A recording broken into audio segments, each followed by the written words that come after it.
What's going on, guys? Welcome back to 100% Chelsea and welcome to your match review of Newcastle 1, Chelsea 2. A game where Pretty Football didn't exactly come out the overall winner. Lawrence isn't here today. He's at a family function, so I'm stepping in to do a review as I couldn't make it up to the game today.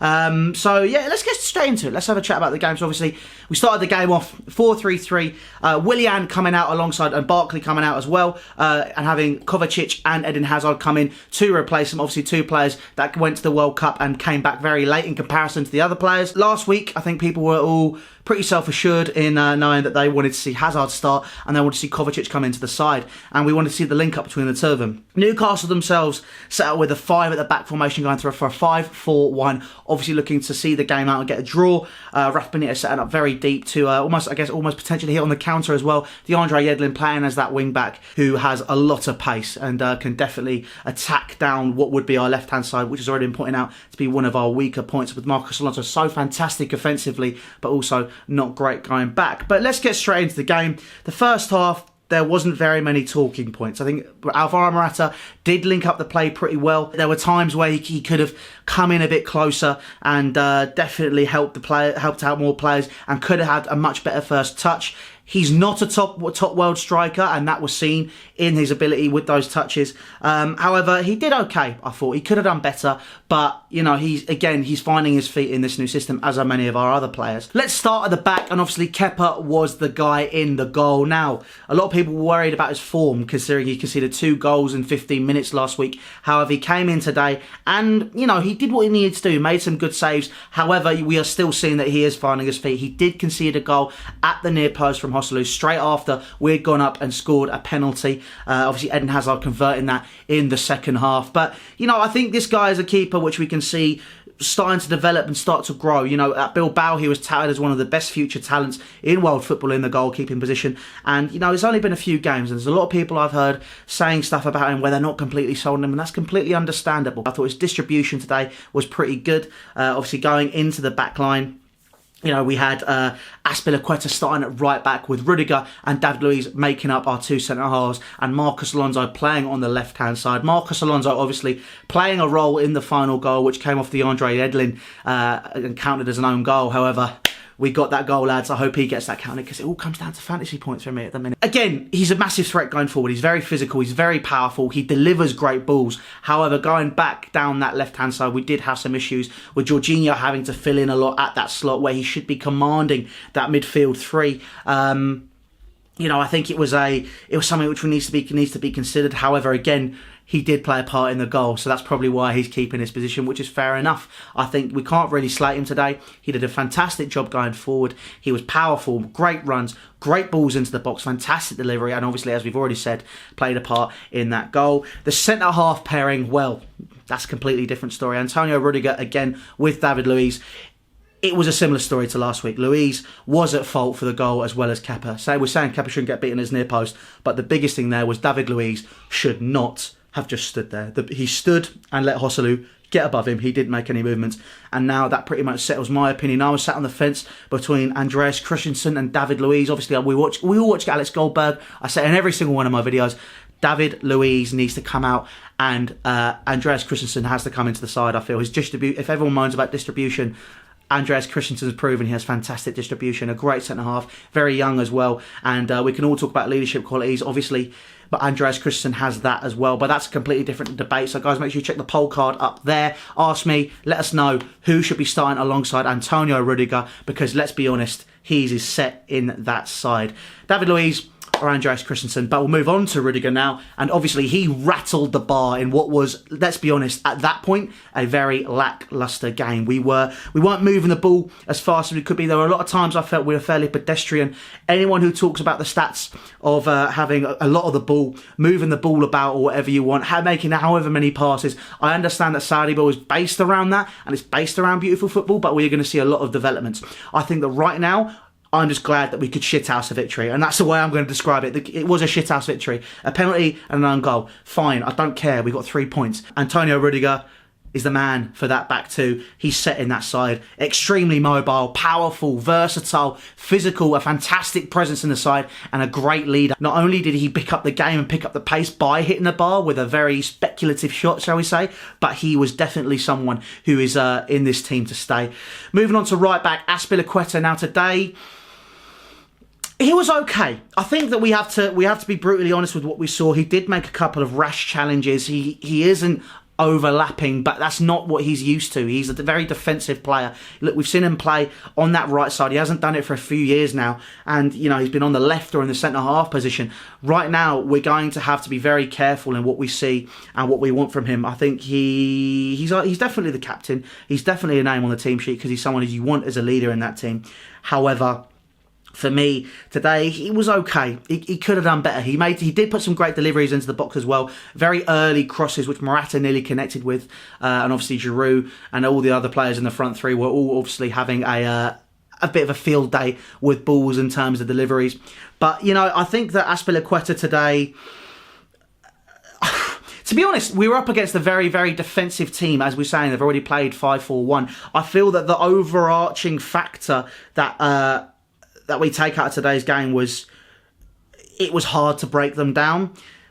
I think we can't really talk. I know I'm talking about great deliveries and all that kind of stuff, but at the same time, there's definitely something which could have been done. We could have been far more pressurised in our play, I guess is the way to put it. I think that we had, as we're saying, Azpilicueta was going forward, but then he was cutting inside. When you have a player like Willian or like Pedro who's running on the outside, who is naturally someone who would cut in, he kind of needed to be on the other side of them.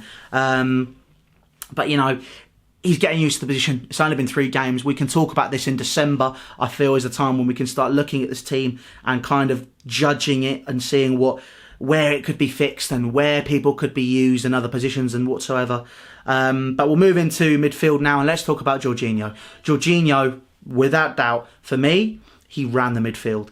He's a player which we've seen find space in such small areas and is someone who makes the difficult things look easy. He's commandeering that system. He's bringing everyone forward, pointing where everyone needs to be, and that is absolutely perfect. That's what we need. I thought he played okay today. I thought he did a good job, and to be honest, that's what we need in that position. Moving on, obviously, we had Kovacic. Now, obviously, we were saying people were very excited to see how he fitted into this system. Now, he's a loanee from Real Madrid, and we've seen shades of what he's capable of against Arsenal last week. A very gritty central midfielder, and we saw that again today. Putting in those tackles, doing what he needed to do, and being absolutely astounding in what he did there. Simple passes, simple movements, and winning the ball and moving it forward. He got caught a couple of times. One thing I noticed was a big tackle from Federico Fernandez and another one from Fabian Schär as well, obviously cutting and scything down Hazard and Kovacic because they knew, and you could see it already, that they were going to cause problems. And it's going to be interesting to see how they develop this season, the pair of them. But Kovacic today, good performance, good start. Let's keep it going, and I think that's all we can really say. It's just a case of we have to keep motivated and have to keep moving forward, and Kovacic for me did exactly that. An absolutely superb performance, and obviously alongside him N'Golo Kante, another player which is transforming into a box-to-box midfielder and changing his style of football. He was moving a lot further forward. We saw him far more advanced positions a lot of the time down the right-hand side, and he had a good game, I felt. There were times when we were at 0-0 where I felt maybe we could have taken him off. He is a defensive player. Maybe we could have put on Barkley or Loftus-Cheek earlier. Obviously, Loftus-Cheek didn't come on today. That's another debate, Barkley or Loftus-Cheek. But I feel that some of these players have been absolutely superb today. And Kante was another one. Obviously, we found that midfield three with Jorginho, Kante and Kovacic. It's just going to take time for them to mould and come together. But we'll move into the front three now. And obviously, we had Pedro, we had Morata, and we had Eden Hazard starting his first game of the Premier League season. Well, let's talk a bit about Pedro first. Again, did what he needed to do. His goal drought, his goal scoring came to an end. Obviously, he scored 2 in the last 2, and he didn't get one today. However, he did have a bit of an impact. He's moving the ball around a lot faster than other players I felt today. I thought he was looking for those passes, only taking 1 or 2 touches and looking to get the 1-2 in return. And that's something for me which was I think, a great factor and something which we can definitely look to take forward. He is 30 years old, but there is definitely some grounds for us to develop and see what else he can do in a Chelsea shirt this season. I think he's going to be great for initiating Sarri's system, obviously working under Pep Guardiola at that amazing run for Barcelona. We've got, obviously, at the front line, we had Alvaro Morata leading it. And people know how I feel about him. But I'm going to put those feelings to one side right now. Okay, we're just going to leave it. Today, Morata was okay. He got a lot of balls which he couldn't deal with, but that's because he's not a top centre forward, and you can't say that he is. People who say that he's a top centre forward, he's not. He's all right. He's solid. He's good. I think the price bracket is interesting if you're going to talk about that, but obviously, you know, Neymar and all those other transfers. Thanks. That's kind of probably why I had to pay 60 million quid. But I thought today he linked up well. I just feel, again, he was lacking that final touch and that final ball. His physicality, again, was questionable, going down, calling for penalties. And but one thing I did notice when he went onto the bench, he is very closed off.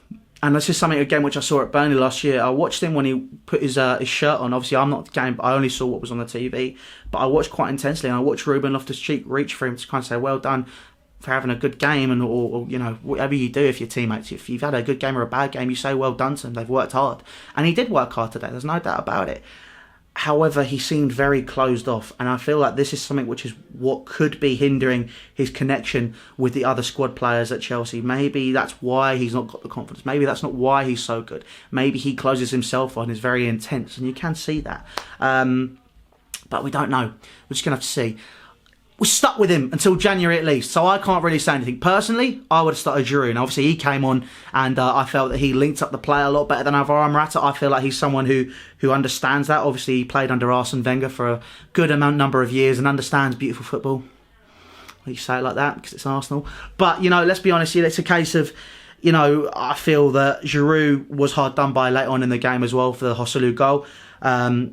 You know, one thing we did see was a good elbow from DeAndre Yedlin, who was at fault for our second goal as well. You know, got the own goal. So karma's a bitch, DeAndre. That's all I have to say. But look, it's you know, he was elbowed in the face by DeAndre Yedlin. Definitely something very questionable in that second goal, and the build up to their goal. But I felt today when he came on, I felt he linked up the play between the midfield and the front three a lot better. Willian obviously came on the right hand side as well.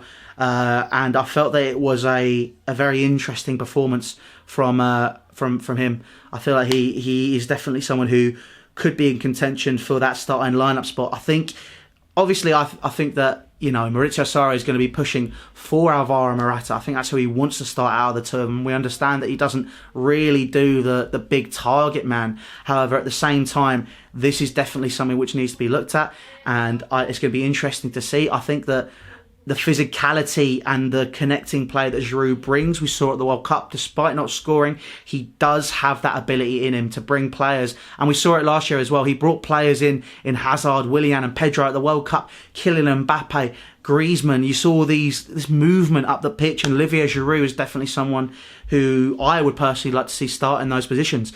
But leave me your thoughts on that. Again, poll card up there.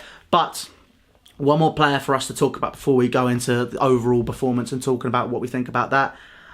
Hazard. Now, Sarri came out in a press conference and said, I don't think he's ready for 90 minutes. However, he played him for 90 minutes today. And to be honest, you can see that Hazard's still working his way back into fitness. Today, it was a very average performance. I don't think he was as commanding as he has been in previous games. He wasn't moving as quickly as he could. I felt he slowed the game down a lot. Didn't always find the right pass, but that's maybe down to match sharpness. That could be it. I think he needs to just be developing a bit more. Don't hate on me for saying that. I think Hazard's a superb player. There's no doubt about it. But today, I just don't see it. I don't think it was there just yet. I think it's weird because obviously I'm normally in the ground. So what I see at home is different to what I see when I'm in the stadium. But watching him today, obviously you have a better view. I felt that, you know, he was dropping a bit deep. You know, there's times when we were looking to put the ball out wide to the left and he wasn't out there. And we had Marcos Alonso, which is when I'm talking about one of the issue. If we lost the ball there, you had Jorginho or someone filling in at left back. So we would be very vulnerable to a counter-attack. And I felt that today, Eden Hazard he just needed that a little bit more. But all in, look, I think, again, match sharpness, development. He's got 9 minutes under his belt. That's all that matters. We move forward on to the next game, obviously Bournemouth at home.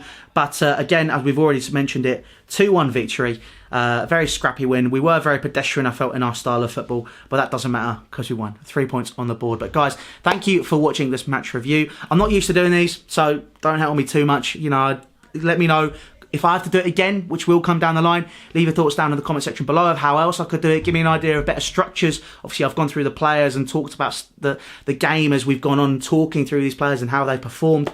But, you know, if you feel there's a better way to do it, let me know down in the comment section below. Obviously, Lawrence will be back with a preview for the Bournemouth game. But, guys, listen, make sure you subscribe to 100% Chelsea. All social links are down in the description for Facebook, Snapchat, Twitter, and Instagram. Make sure you hit that big red subscribe button. Hit that notification bell. And guys, take care, and we'll see you very, very soon.